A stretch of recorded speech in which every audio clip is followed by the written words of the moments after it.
The Andy Pollin Show. We got to go after this with everything we got, thinking they're going to come with everything they got. I'll start off by saying I'm bored, I'm broke, and I'm back. The Andy Pollin Show on ESPN 630 starts right now. Sunshine, 71 degrees today, 70s rest of the week. Is it too early to say winter is over? I don't know, but I'm feeling pretty good. Feeling good that we had one kind of snow, and it's on to spring. It's all good. Feels good anyway. It could get pounded. I remember this. We got pounded in late March a couple of times. It can happen, but we may be out of the woods on this. Free agency is open. The legal tampering period, as it's called.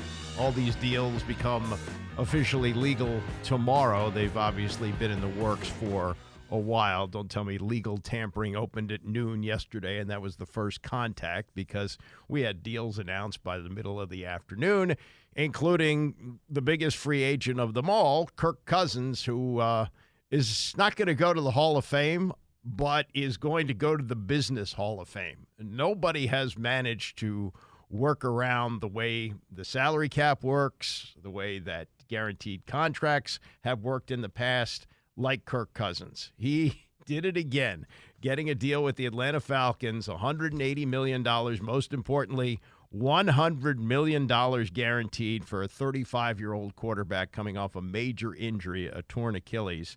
And he's going to a team that has a lot of good young players and may be in a position, I should say, to contend within the next couple of years. But it's an awfully big investment for a guy who really, throughout his career, has been good, never great, never really great. He's got one playoff win in his entire career, but he manages to get these deals done and bet on himself, as he did here when he played under the franchise tag 2 years in a row, got his deal with Minnesota. Now, for all the compliments he gets for the amount of money that he's pulled in, and he should be complimented for that.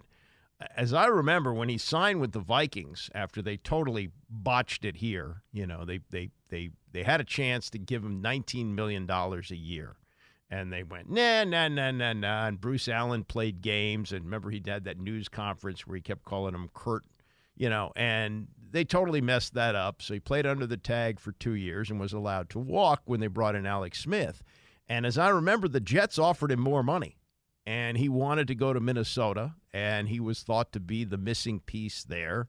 They had been to the NFC Championship game the year before without him, and he wasn't the missing piece. They've won one playoff game since he's been there. But he cashed in, and he cashed in once again yesterday, going to a young team with a new coach and someone he's got familiarity with, having been here when that staff was what a staff that was with Mike Shanahan.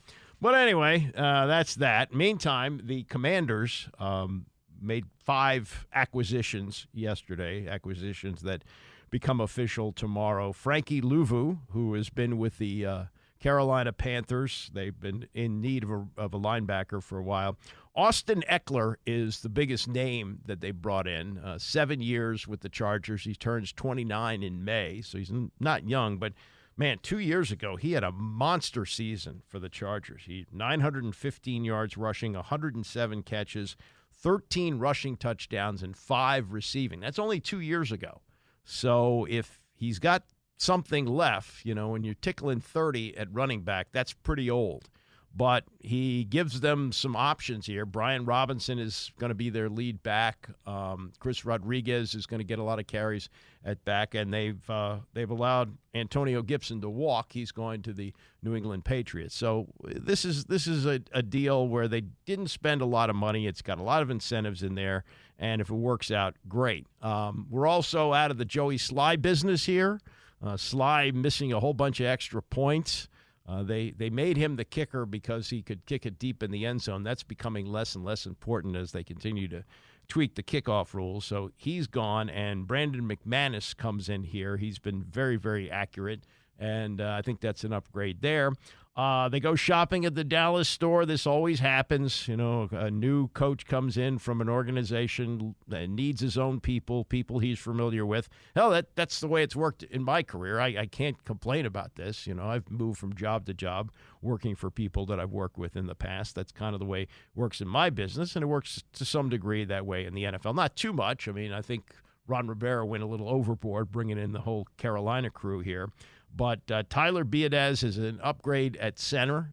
You want a veteran center because you're probably going to have a rookie quarterback playing this year. And defensive end Dorrance Armstrong, who has played for Dan Quinn in Dallas and is familiar with him. So there's a haul, but it's not, you know, it's not like the old days where they were swinging for the fences as soon as free agency opened up. Oh, my God, Bruce Smith, got to have him, got to bring him in, Jeff George. You know, got to have these guys, got to do what you got to do. And somehow Dan Snyder figured he was winning if he was outspending everybody else. Here's the most important thing that you need to know about free agency. And, yeah, it's an upgrade for sure with the Atlanta Falcons bringing in Kirk Cousins. But every player that is on the move now as a free agent, there is a team that decided they could do without him. Sometimes it's a mistake. Sometimes guys get away, and in retrospect, it was stupid to let him walk. But the organization got together, and they decided that they didn't want him anymore. If the Minnesota Vikings thought they could win a Super Bowl with Kirk Cousins would be re-signed in Minnesota. They would have guaranteed the money, and he would still be there. They had reached the point where they didn't think they were going to win with a 35-year-old guy who really hadn't proven that he could win big games in the past, especially when they get to playoff time. So that was a decision that they made. And for all these guys that are being brought in here, at some point the organization made a decision that they could do without him. And you can talk about the salary cap all you want, but people who understand that, like Andrew Brandt, who did it for 10 years with the Packers and writes about it all the time at SI.com, he says it's entirely overrated. He said we were signing Brett Favre to the highest contract in the league for years, and it didn't affect us one bit.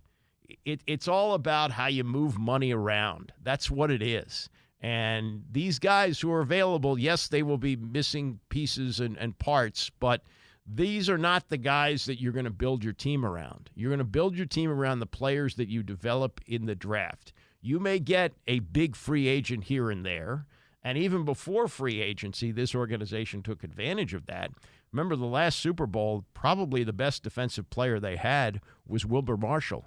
And Wilber Marshall had come to Washington prior to free agency, which didn't start until 1993. That was the first year that it went in. So this was 4 years before that, 1989, 1990, something like that. And Marshall had played out his contract with the Bears, and they had the ability to control him, and this is why players wouldn't move, because if you wanted to sign him, you had to give up 2 first-round picks. And at that point, there was no salary cap. Washington thought it had just enough that they needed at the time. They'd worry about the draft later. They gave up 2 number ones for Wilber Marshall, and they won a Super Bowl. And he was a big part of that, winning that last Super Bowl over the Buffalo Bills. Occasionally, a guy like that will come along, a guy who's a missing piece, and you pay the money and you bring him in, and he makes a huge difference for your team.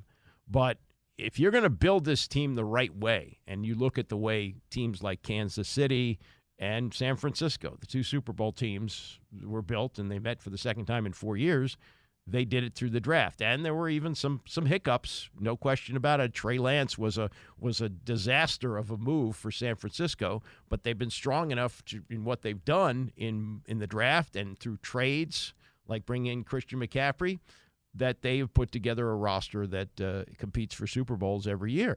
And that's what they want to do here. So what happened yesterday, it may be a big yawn for you with Austin Ekeler, the biggest name, but it's pieces and parts that will ultimately help them to build an organization that can be a winning organization. John Keim has been covering this team for 30 years, does a podcast. This was his first blush at what they did yesterday.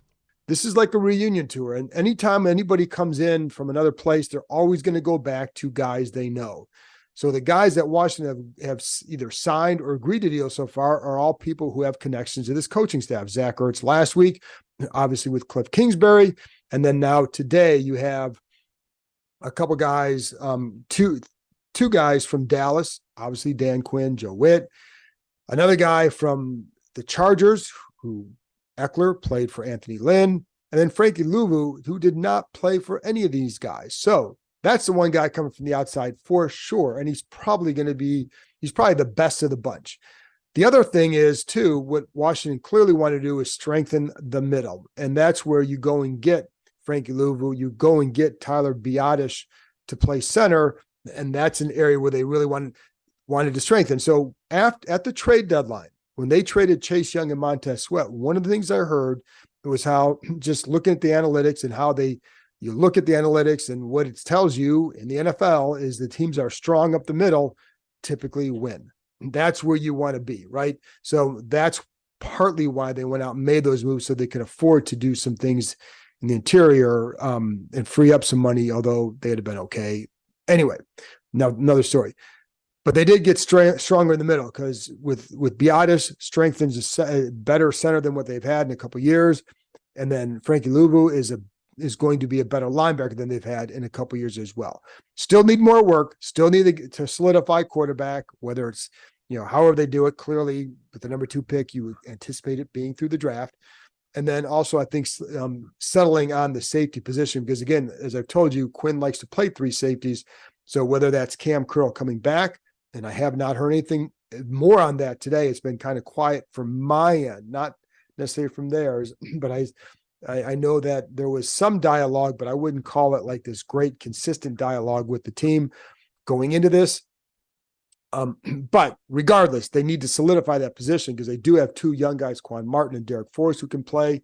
I think the jury's out as to whether Percy Butler can be a starter or just a good backup in this league and backup special teamer. So I would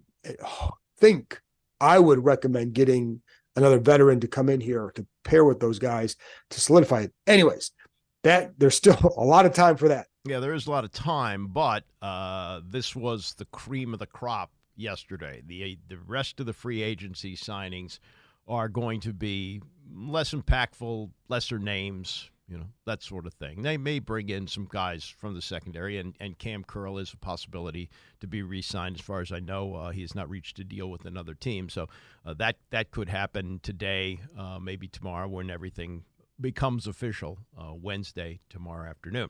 As for the big name of this group, of the 5 players that they bring in here, Frankie Louvu, Austin Ekeler, Dorrance Armstrong, Tyler Biadasz, and kicker Brandon McManus. Ekeler is the biggest name, 7 years with the Chargers, big season a couple years ago when he had almost 1,000 yards rushing and over 100 catches. If he can recapture at least some of that, that's a big plus. This is John Keim's analysis of that move. You have some people I talk to wonder, what does he have left? How much explosiveness does he have left? Now, you can look at his numbers, and of course, listen, he had 2 years where he scored 38 combined touchdowns. Kind of hard to match that. So only had 6 last year. Career low 3.5 yards per carry. Now, consider this though. He averaged 1.62 yards before first contact. That's also by far a career low. That speaks to problems with the offensive line. So, but Washington really needs him as a pass catcher. He has to be productive there. So this is where, I think, again, there's some people who wonder, what does he have the same level of explosiveness? Then these are people who watched him every day. So that's why I wonder, like, where's he at with everything? Because if he can be productive as a third down back, he's going to help them quite a bit. But and so that's going to be the question. Now, the couple of things that I would wonder about too in his favor, first of all, Anthony Lynn coached him with the Chargers and knows him. And one of the things when Anthony Lynn was interviewing here for that offensive coordinator's job, one of the things that I know that this staff liked and Ron Rivera liked, because I remember talking about it, was about how Lynn's plan to get guys in space. Now, we heard a lot about that with Bieniemy, and it certainly, I can tell you, they know it did pan out that way, but they liked Lynn's plan to help get guys in space. And so I think that's going to be something to watch with Ekeler? Can they get him in the ball in space? And then when he's there, what does he do with it? Because if he does, he can be productive. And again, it could be a very good signing, and that's what they need for it to happen. And then you also have Cliff Kingsbury. Could he be a really good fit in this offense? Again, versatile back. They do not need him to be the primary back, and that's a good thing. I don't think that's not what you want from him at this stage of his career. So you have Brian Robinson to take off first, and the rundown pressure, and Robinson can catch the ball now, and so can Chris Rodriguez. I think Robinson. I think both those guys might be a little bit undervalued by I wonder what the staff thinks of him in that role, because I think they can both do it. But you don't need Ekeler to be a between the tackles guy or anything like that. You have those two guys who can handle that role, which should free up Ekeler to be more of your third down pass catching back. That's the role I think that could fit him well. And if they use him that way, if they can use him right, and if they feel like they know how to use him, and again, Lynn had him, but this was several years ago now. And then, but again, the fit in Kingsbury's offense, if you can create that space for him, get on the ball out there, I think you're going to need to still get some more of the guys around him, another receiver to go with McLaurin and Dotson. And, then you also have Zach Ertz. But I do think, so I think this is an interesting one. Where is he at in his career? Because if he still has something left, he can help. And I think we're going to find out. But I think this is a signing that certainly is one of familiarity because of Lynn, and then one of fit with this offense. That's where they have to hope this pays off, because they do need what he can provide. And if he can provide that, then this is a really good signing, and he'll make more money because he's got some incentives in that deal. And that's where he can cash into. That's John Keim, covers the team for ESPN, has covered them for 30 years. His analysis of the biggest name that they brought in, Austin Ekeler, and also what they did overall. Familiarity. It's inevitable. You're going to hire people you're familiar with. You have your scheme. You have your system. You've seen these guys perform. They're available now. Again, once again, these are guys who were made available. And Dana Stubblefield came here from the San Francisco 49ers. This was actually pre-Dan Snyder. So this was a period of time before they totally embraced free agency. But Stubblefield had 15 sacks the year before with the 49ers, and he became a free agent. And people went, whoa, whoa, whoa. San Francisco really couldn't manage their cap. No. They understood what he was, and he was a guy who showed up out of shape. He was a roly-poly bum who now is in jail for rape, raped a disabled woman, as a matter of fact. Low-character guy, and they knew it, and they let him go. And so sometimes when you see these guys on the market and you look at their numbers and you go, whoa, what are they doing? How did they blow this? Well, in most cases, they didn't blow it. In most cases, they knew what they were doing. They knew that he was playing alongside Bryant Young, who was a much better player. They kept Bryant Young there. Stubblefield came here, and he stunk. And that's the way those things go. Same thing with Albert Haynesworth. There was a report that Tampa was offering more money. I don't know whether that was true or not, but there really wasn't much interest when Tennessee let him go, even though he had great skill and great talent. He just was a bum. He was a bum. And I'm not saying that any of these guys they brought in are bums, but what they did yesterday is they took their at-bats, but they didn't swing for the fences. And we had indications that they weren't going to go all out in free agency, which is fine. It's going to take some time to build. We'll play this again later, but I played it yesterday. Charlie Casserly, when he was on with Keim last week, said there's a formula for rebuilding. And he said what you need to look at is 3 years down the road, do you have 12 players on your roster now who will be starters for you then? And if you do, you may be in position to make the playoffs and contend for a Super Bowl. This roster, I don't think, has 12. The 5 they brought in yesterday, all of them, will they be starters here in 3 years? I don't know. But it's an upgrade to a team that needs a massive upgrade on its roster. Coming up, Albert Breer on yesterday with Dan Patrick about the headline move that was made the other day with Russell Wilson signing with the Pittsburgh Steelers, what that means, and also Mac Jones and what that signifies for his draft, which now in the rearview mirror, even with some big names in it. Looks like a disaster. We'll get to that and more as we continue. It's the Andy Pollin Show, ESPN 630. The Andy Pollin Show on ESPN 630, the sports capital. All right, we are rolling through free agency. Everything becomes official tomorrow, but the word is out on most things, though don't have real confirmation on this. A report that the Commanders are looking into signing or are on their way to signing Chiefs guard Nick Allegretti, expected to sign a 3-year, $16 million deal. Did start in the Super Bowl, played the entire game despite suffering a torn UCL in his elbow in the second quarter. I guess that's the Tommy John, and he can have the surgery and can come back and play. And I realized he was a backup. He was starting because there was an injury there, so he provides depth, and the contract, 3 years, $16 million. I wonder how much of that is guaranteed, but more depth on the offensive line, and certainly they need help on the offensive line. Meantime, the big signing yesterday, Kirk Cousins going to the Atlanta Falcons. The announcement a couple of days before, on Sunday, one day before, was that Russell Wilson is going to sign with the Pittsburgh Steelers. It's a 1-year deal, minimum contract. Denver Broncos pay the rest. And then you also have Baker Mayfield re-signing with the Tampa Bay Buccaneers. Albert Breer covers the NFL for SI.com on with Dan Patrick yesterday. Asked what's the bigger signing, Baker Mayfield or Russell Wilson? I mean, I think it's Baker Mayfield because we know Baker Mayfield's going to be the starter. And, I think it's affirmation that the gamble that they took and that Baker took on himself in 2023 was the right one. Russell Wilson is a total dice roll. They set very clear expectations when he came in there for the visit. He had some things that he wanted that he didn't get, and he wound up doubling back to them and signing with them in the end. So I think he wanted to be in Pittsburgh. But this is very much a no-risk proposition for the Steelers. If it goes the wrong way, they can pull the plug at any point, and he hasn't been given any assurances of anything. So, this is, I think, for him, a chance to prove that he's changed over the last few years and that he's willing to come in and compete for a starting job. And I think, for the Steelers, it's really time with Kenny Pickett, right? And so this gives you a real chance to have your litmus test with Kenny Pickett. Can he go back and win his job back and show the Steelers that he may still be worth building around long term.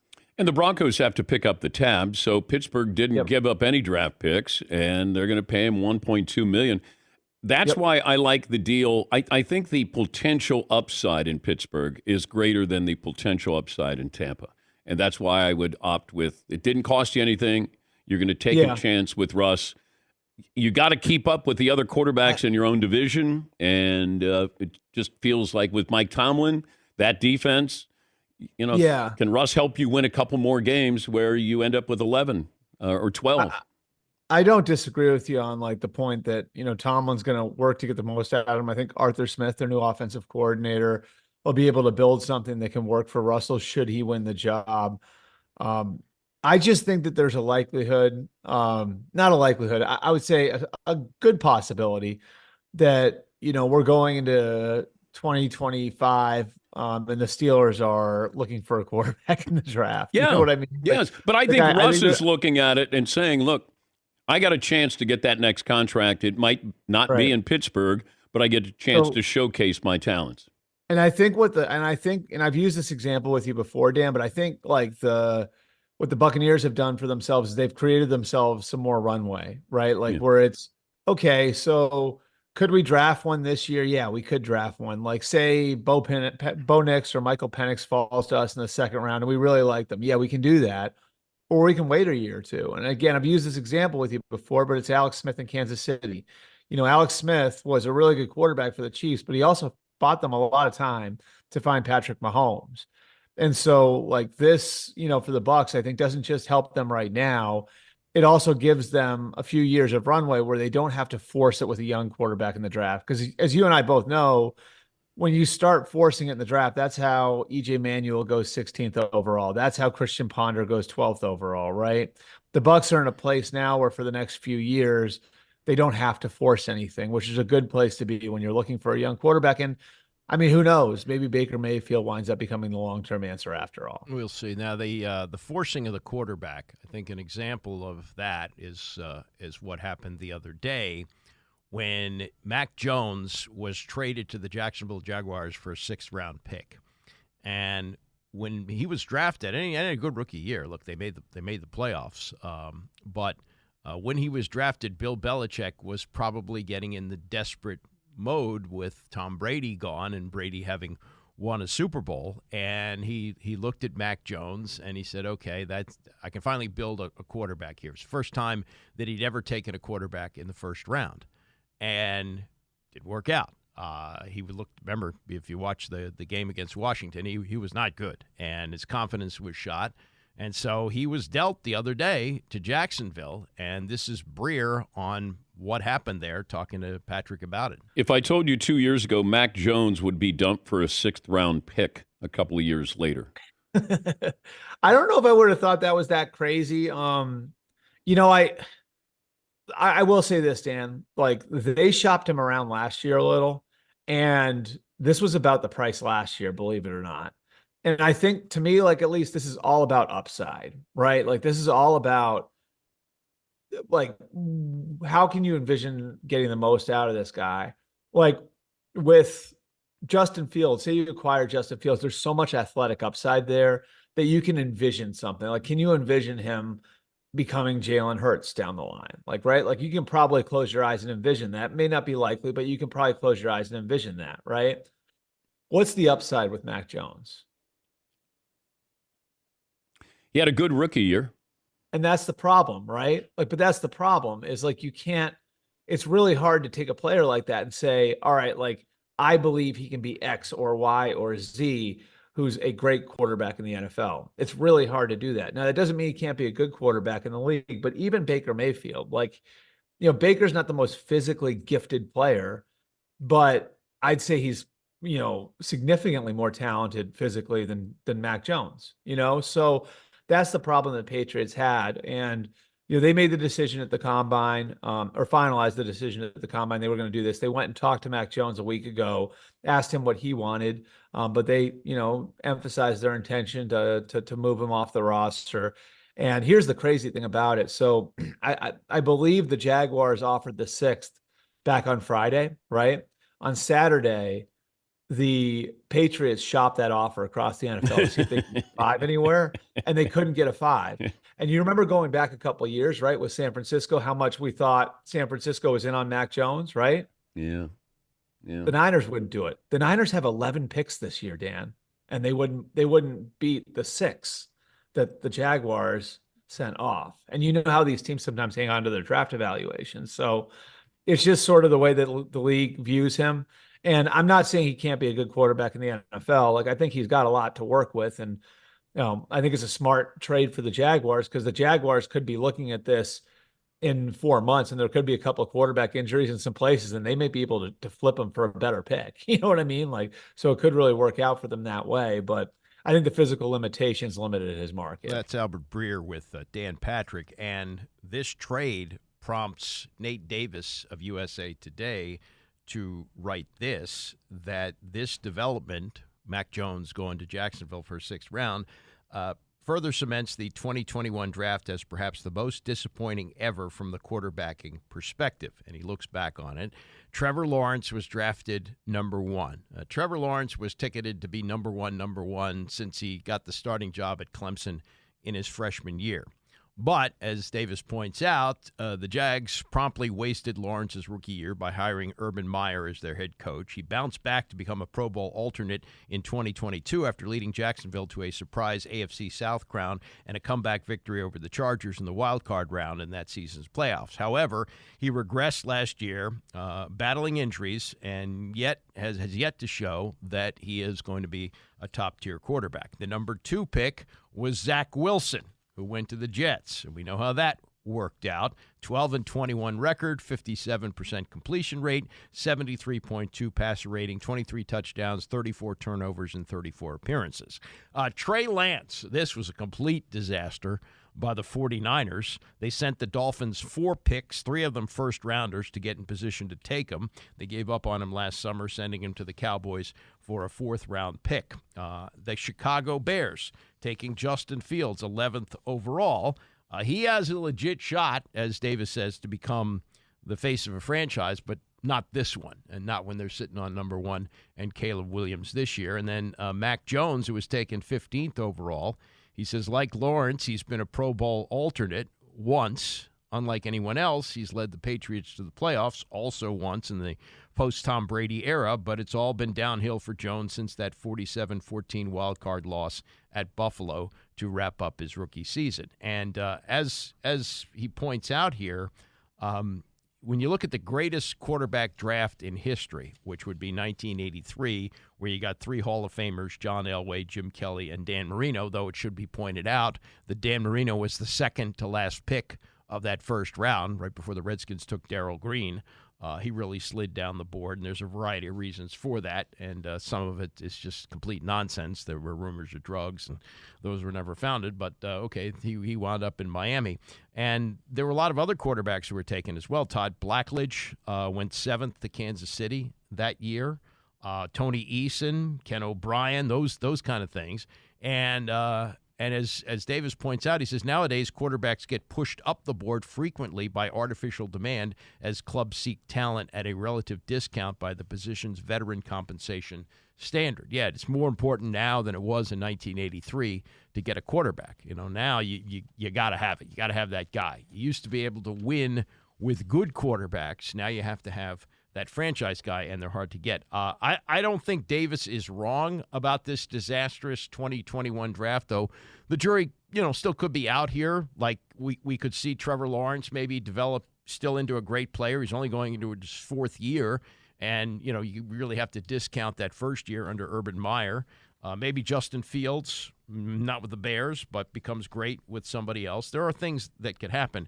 But I look back on the 1999 draft. We're on the 25th anniversary of that, and it's absolutely wild, including Mike Ditka trading all of his draft picks here for Ricky Williams, and they wound up with Champ Bailey, who's in the Hall of Fame. They took him at 7. But in that 1999 draft, the Cleveland Browns were coming in as an expansion team. This was the replacement for the Browns, who had moved to Baltimore a few years earlier to become the Ravens, and now 1999, they're an expansion team, and the first thing you want to do as an expansion team is you want to draft a quarterback. And in this period of time, it was before you had the rookie salary cap, so you had to pay a fortune for a quarterback. Well, the Browns drafting number 1, which they got as an expansion team, they made that concession right away that they'd be picking at the top of the draft. They had the ability to negotiate with anybody they wanted to since they had the number 1 pick. They actually wanted Achilles Smith from Oregon, and they couldn't work out the deal that they wanted, so they took Tim Couch. And Tim Couch, he did lead them to a playoff, but was essentially a bust for them. One of those guys who was throwing the ball all the time at Kentucky, playing for Hal Mumme, who was one of the originators of that spread offense.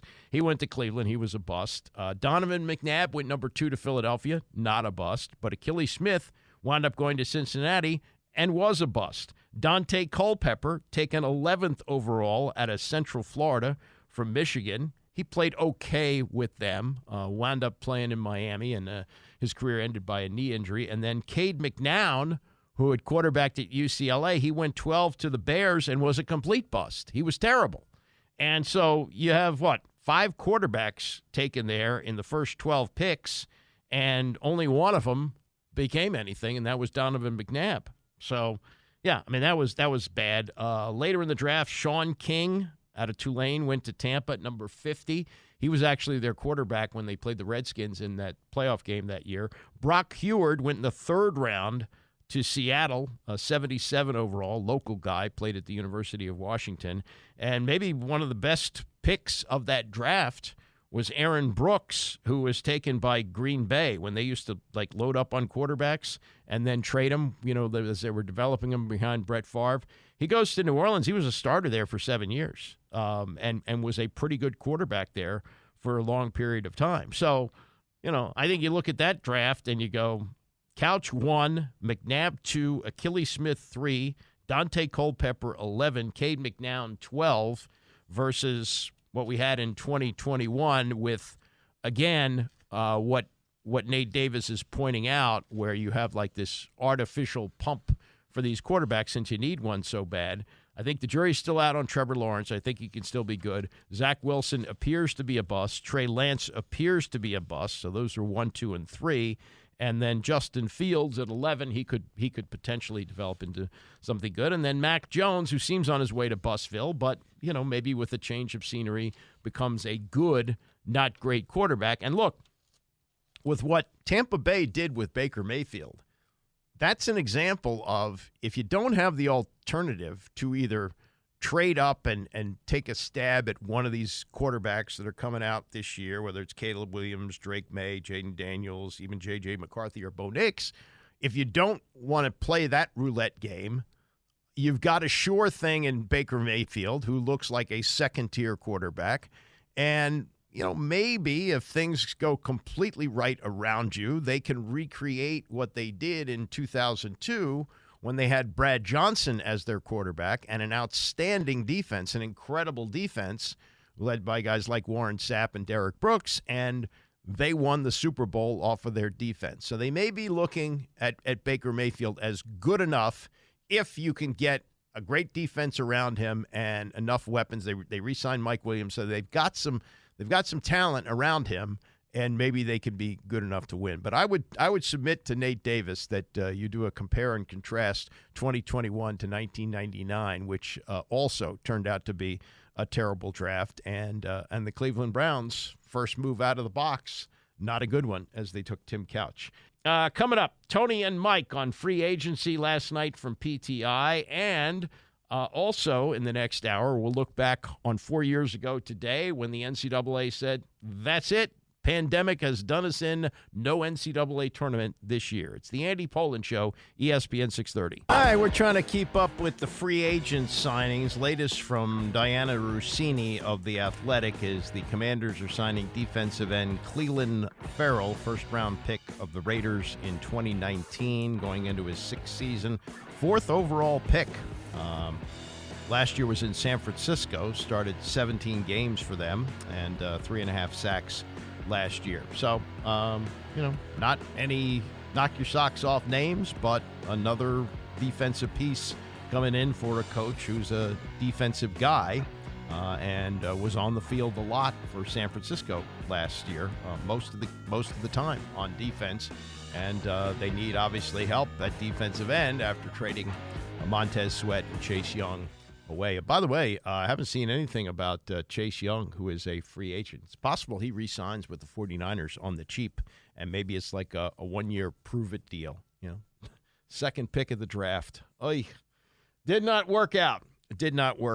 We'll see what happens now with these free agent signings. The biggest one, of course, Kirk Cousins yesterday, winning the money game as usual, getting $100 million guaranteed from the Atlanta Falcons. Tony and Mike wrapping things up on their show, which airs at 5:30 every day on ESPN, the moves that were made in free agency yesterday. Kirk Cousins went to Atlanta on a 4-year deal. Russell Wilson will sign for 1 year with the Pittsburgh Steelers.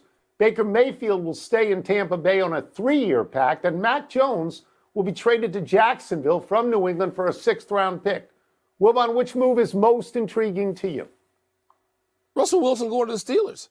I told you this last week. I was screaming all week for this to happen. I don't think that Russell Wilson is going to return to form from 2013 and whenever he was in Super Bowls back-to-back. I'm not saying he's going to do that. I'm not saying he has that much left.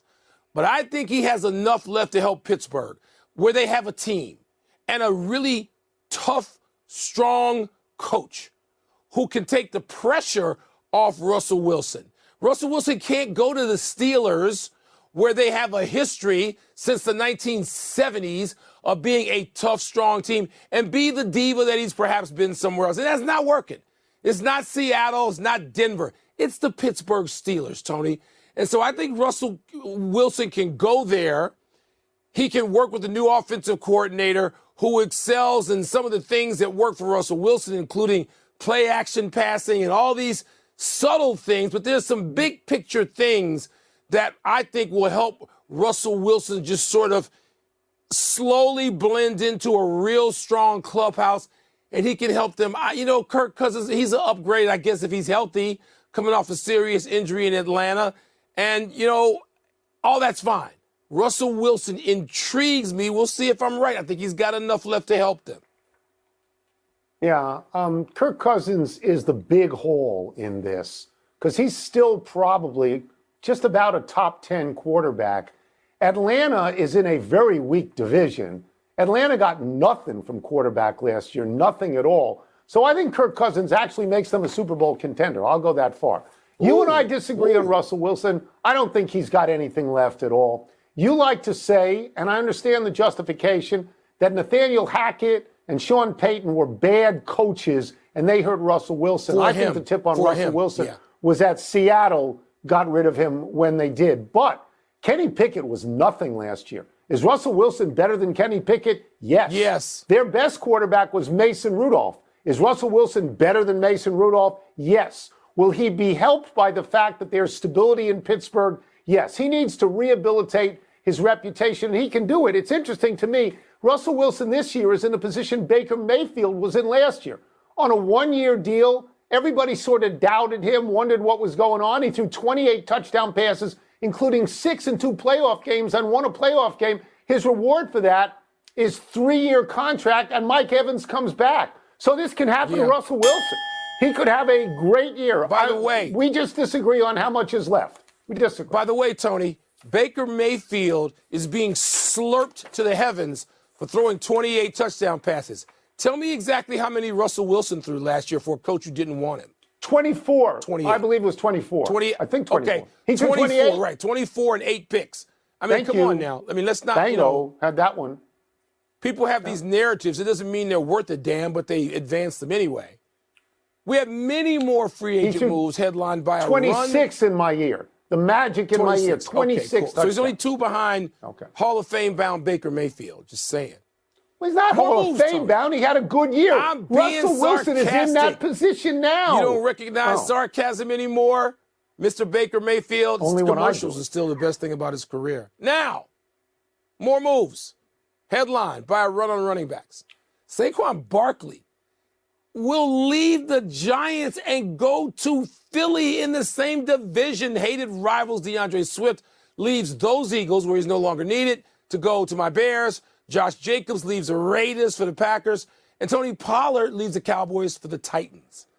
Tony, has a running back movement stood out to you so far, or is it something else? Well, I thought Saquon Barkley leaving the Giants was the headline. Like you, I was surprised he went inside the division. That's like a Bryce Harper move.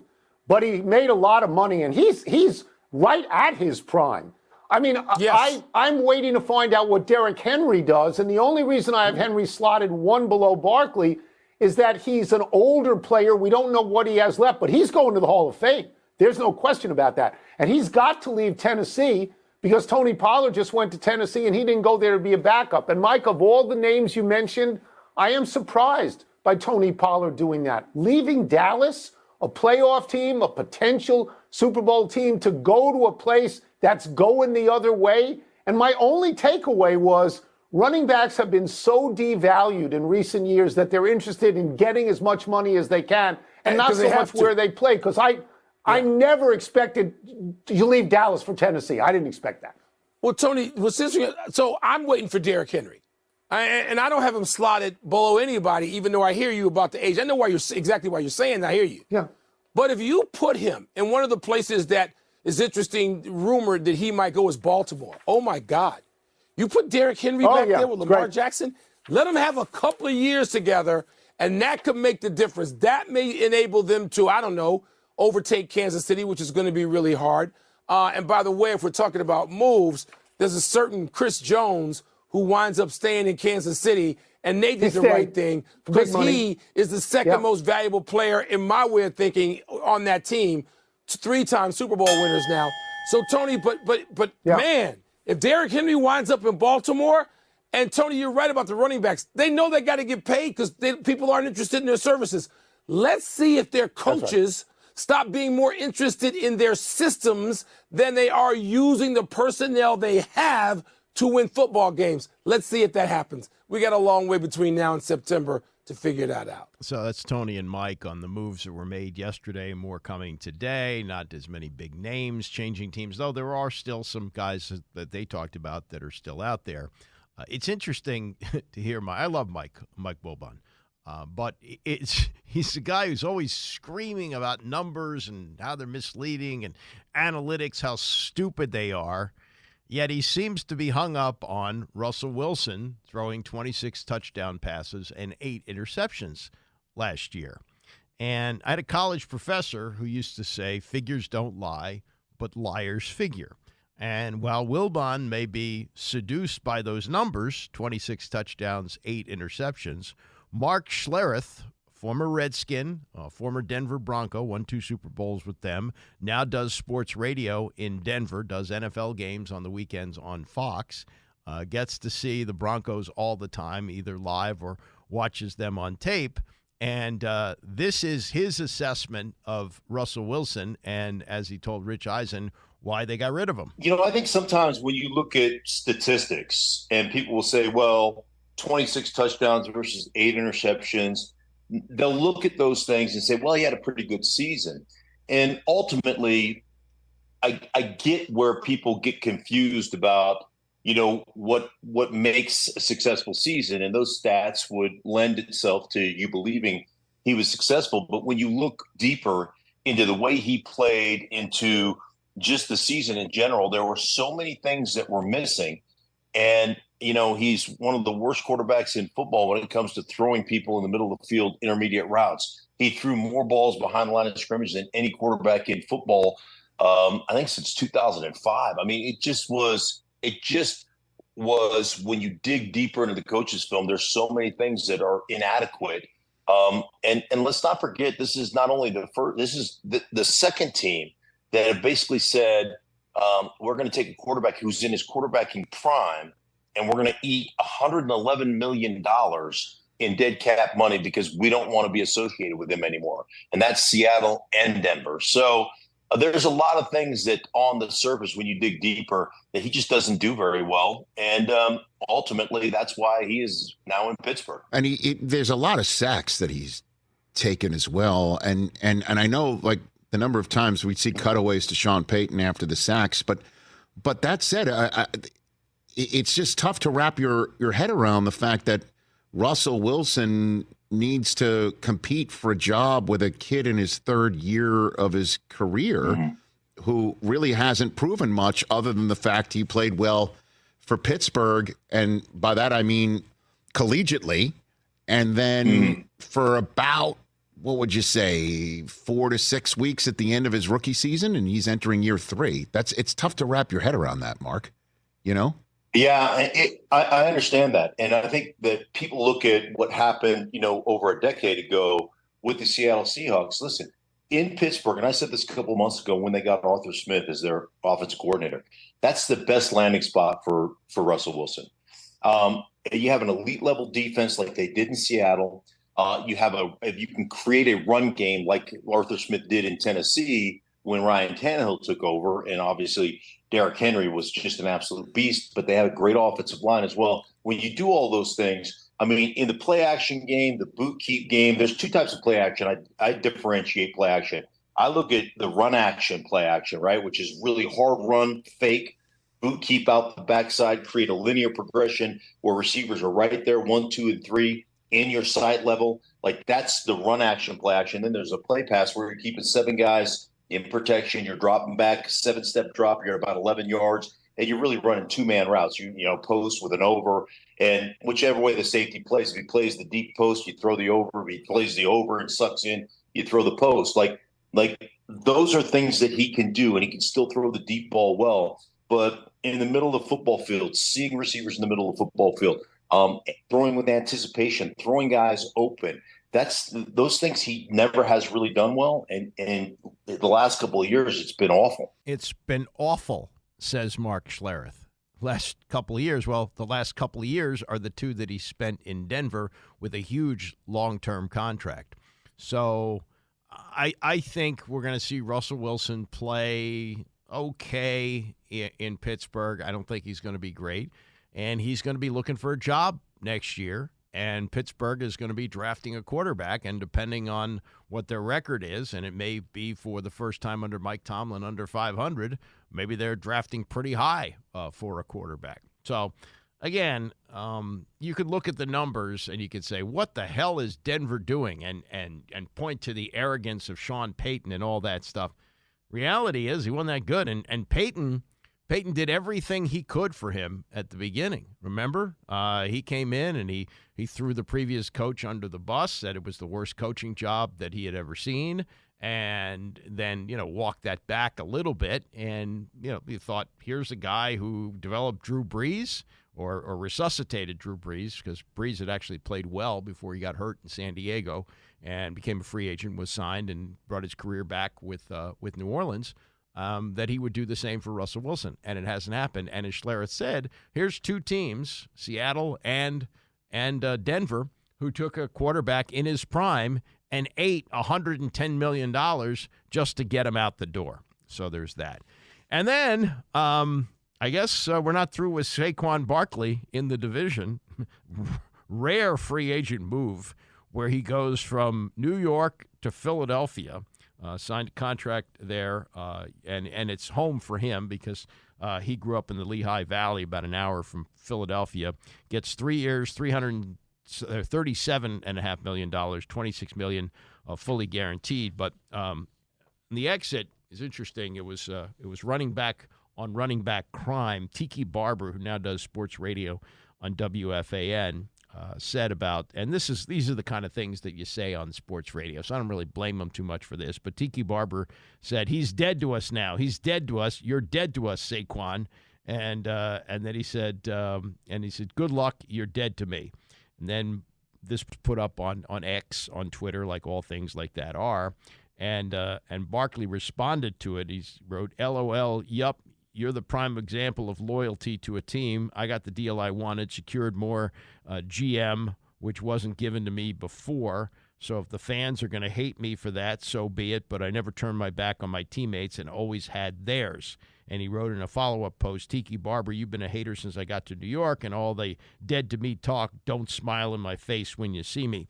The point he makes there about turning his back on his teammates, Tiki Barber really had a high opinion of himself as a broadcaster when he retired after 10 years with the Giants. He still had tread left on the tire. I mean, he had a game here, I think his last year, like over 200 yards against it was a bad Redskins team, but he rolled it up against them. And he retired, and then he said Eli Manning is not a good leader. He said they'll never win with Eli Manning. I don't know if he said exactly that, but that was the gist of it. He's not going to lead you anywhere. They won 2 Super Bowls after that. Tiki thought he was going to be, and Matt Lauer was the example then before his career went up in flames. But he was going to be the next Matt Lauer. He wasn't just going to do sports. No, he was going to be an everyman for do everything for NBC. He was going to be a star. He was going to be the guy who was above sports. Well, they found out he didn't do his homework on stories other than sports. Wasn't very good, and they got rid of him. And in the meantime, he left his wife for an intern. And he also, with no job, tried to make a comeback into the NFL. That didn't work out. And so now he's doing sports radio, and I'm sure he's doing fine doing that. But, for him to be critical of a guy getting money to go to a place where he wanted to go, he grew up an hour away from Philadelphia, and goes to a good team for a lot of money. Who are you? Who are you to criticize that, Tiki Barber? And he's absolutely right that he turned his back on his teammates. You don't criticize a quarterback the way you did Eli Manning. That was wrong. That was dead wrong. And he got taken to task for it. And as it turned out, things didn't go as smoothly as Tiki Barber had hoped. And he's watched his brother play a lot longer, go into the Hall of Fame. And Tiki now does a radio show like someone else I know. All right, coming up, 4 years ago today, the shutdown of the NCAA tournament and spring sports, how we were feeling, what it meant, a look back, and where we are 4 years later. It's the Andy Pollin Show, ESPN 630. The Andy Pollin Show on ESPN 630, the sports capital. Mike Callow's in for Tony coming up at 11 o'clock. The Caitlin Clark effect. Oh, we'll see if this is sustainable for women's basketball. But some television numbers are in from over the weekend. I watch most of both of these games. The Duke-Carolina game, which is kind of the gold standard for rivalry matchups in college basketball. It's always played at the end of the season, either at Duke or at North Carolina. This one was played at Duke, and Carolina won the game. And it was a good game, really a compelling game, worth staying with. That drew just over 3 million people. The next day, noon, Iowa-Nebraska, women's basketball game with Caitlin Clark, drew virtually the same number, just over 3 million people. Amazing. Just, it used to be women's basketball was like, like lacrosse. Some people watch it, but it didn't draw, that many people to the TV. She's drawing eyeballs there, and we'll see. We'll see if this carries over. But this season, women's basketball in many ways has surpassed men's basketball in interest, and she's got a lot to do with it. She's played a big role. That's why you hear stories that Fox has offered her a ton of money to go back and play college basketball another year. She's got another year of eligibility because of COVID. And speaking of COVID, it was 4 years ago today that the NCAA made the decision to cancel the NCAA tournament. Most of the conference tournaments had not started, like the Big Ten and the ACC were not underway. As a matter of fact, and this is good trivia on that, when they stopped the season, when they said we're shutting everything down, including all the spring sports in college like baseball and volleyball and fencing and golf and all those things, that they wouldn't have the spring sports. There was a Big East tournament game going on at Madison Square Garden between Creighton and St. John's, and at halftime they were told it's over. We're done. The whole season is over with.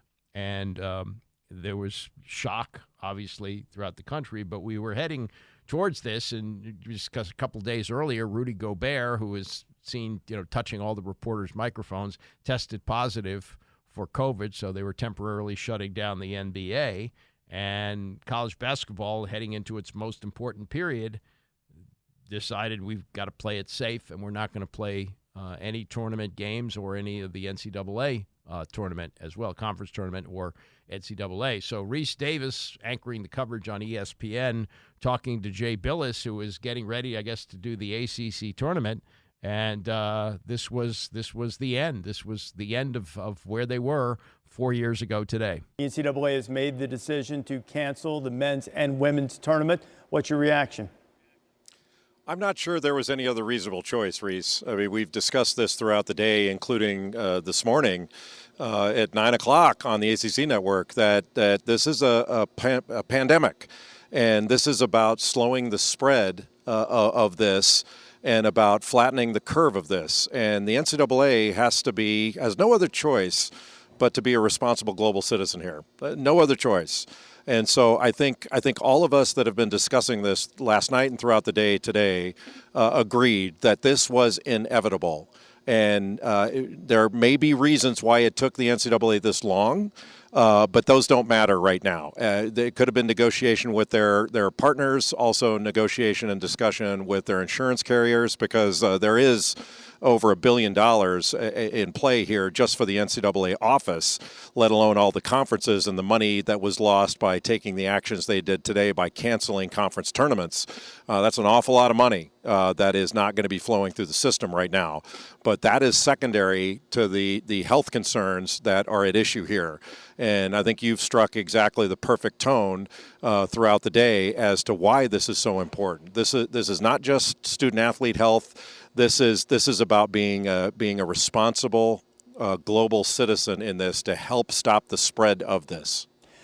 I realize that there are some logistical differences, Jay, between a professional sports league, which really has a lot of control over their group of players and coaches and teams.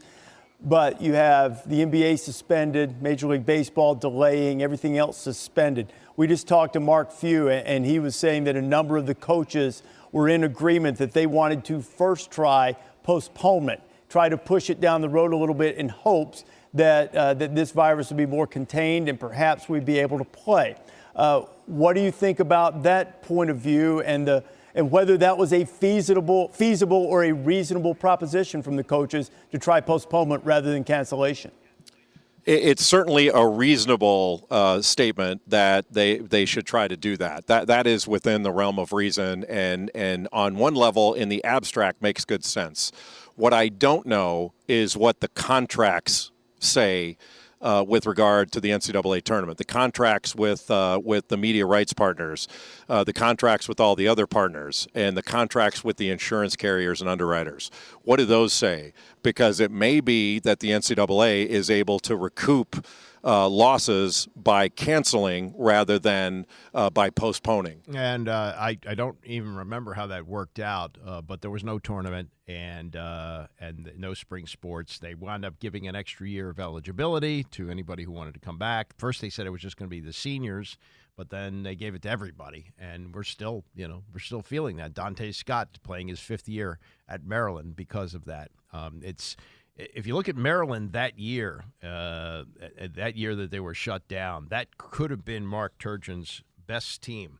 They had a terrific regular season. They were 24-7, 14-6 in the Big East. They wound up at a 3-way tie for first place. They had Jalen Smith, who's still in the NBA, 10 points, 5 rebounds a game for Indiana. Dante Scott still playing for Maryland. Daryl Morcell, Eric Ayala, and Anthony Cowan, who's playing over in Greece, plus Hakeem Hart. That was a good team. That was a potential Sweet 16 team, and they had to shut it down, and it all happened 4 years ago today. Got some breaking Commanders news, and this could have some real interesting ripple effects. They have signed Marcus Mariota to a 1-year deal, $6 million base, up to $10 million in incentives. And that would seem two things. One, it would seem like they're definitely going to draft a quarterback, and it's likely to be Jaden Daniels, the way things are lining up. And then you got to wonder about Sam Howell. Sam Howell is still cheap to keep around. You could conceivably keep him here as the third-string guy. He's, on a rookie contract off of a fifth-round draft pick. He may have some value in trade because of that contract, because you have this low-cost certainty for the next couple of years. But this is really somewhat of a surprise, given that, it appears that they're going to draft a quarterback at number 2. They're not bringing Marcus Mariota to be a starter here, and that certainly isn't starter's money with a $6 million base. But it shows you that this thought that, well, let's see what happens as Sam Howell can maybe compete with whoever they're bringing in, or can be the veteran backup presence. They're looking at a guy who had kind of a meteoric rise, and a lot of it was due to the sale of the team, that they weren't going to go out and sign anybody. Dan Snyder wasn't spending any money when he was in the process of selling the team. That wasn't going to happen. So they propped up Sam Howell for a year and said, maybe he can develop into somebody pretty good. And he was at times looking like he was heading in that direction, but by the end of the season, the flaws were exposed. So now it appears that they are saying, no, we don't even want Sam Howell around as the veteran backup, and I put veteran in air quotes since he's only played 2 years. We'd rather have a guy like Marcus Mariota, who served in that role last year for Jalen Hurts in Philadelphia, has been a starter in this league, was a highly drafted player, won the Heisman Trophy, and we'll see what happens. Could he be the backup to another Heisman winner in Jaden Daniels? We'll find out. Or Caleb Williams. He's also a Heisman winner. But that is kind of a surprise to me, and it would seem, at least it would seem from the look of it, to spell the end of Sam Howell in D.C. And, boy, it's amazing how things change, how quickly they change. Because, when we were at this point last year, when Ron Rivera had told everybody at the Combine, no, we're going ahead with Sam Howell as QB1. That's it. We're not going to try and sign somebody big in free agency. They brought in Jacoby Brissett. Everybody knew he was going to be the backup. and we're going to go forward with Sam, and hopefully he develops and the team develops around it. Well, the reality was they just didn't have any money to spend. Snyder wasn't spending money when he was selling the team.